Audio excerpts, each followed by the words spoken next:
Early మార్నింగే start అయ్యి ఎక్కడికి వెళ్తున్నారు అనుకుంటున్నారా? మా రిలేటివ్స్ది ఫంక్షన్ ఉంటే మేము చంద్రగిరి వెళ్తున్నాము. ఆఫ్టర్నూన్ కంతా ఫంక్షన్ అయిపోయింది అనమాట. సో ఇంకా మాకు బోర్ కొడుతుంటే ఫోర్ట్ ఉంది, చంద్రగిరి ఫోర్ట్ ఫేమస్ కదా, చూద్దామని చెప్పి వెళ్ళాము. ఈ విగ్రహాలు వచ్చేసి అప్పట్లో మొఘల్ ఎంపరర్స్ టెంపుల్స్ అంతా డిస్ట్రాయ్ చేశారు కదా, అక్కడ మిగిలినవి తెచ్చి ఇక్కడ పెట్టారనమాట.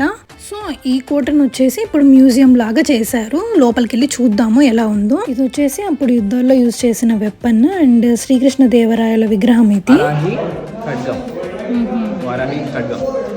అవి చైన్స్ ఉయ్యాల ఊగడానికి, ఉయ్యాల కాదు బంధించడానికి. పొద్దున వచ్చిన గైడ్ని తీసుకుని ఒకప్పుడు చెప్పేవాళ్ళు కదా, 7 అడుగులు ఉంటారు, 10 అడుగులు ఉంటారు. వాళ్ళ చేతులు అనుకుంటారు దాన్ని షార్ప్ చేయడానికి. మన చేతులు ఉన్నంతే ఉన్నాయి అవి కదా. అది అది ముందర అడ్డం పెట్టుకునేది కదా. హెల్మెట్ హెల్మెట్ హెల్మెట్ హెల్మెట్ అదే మా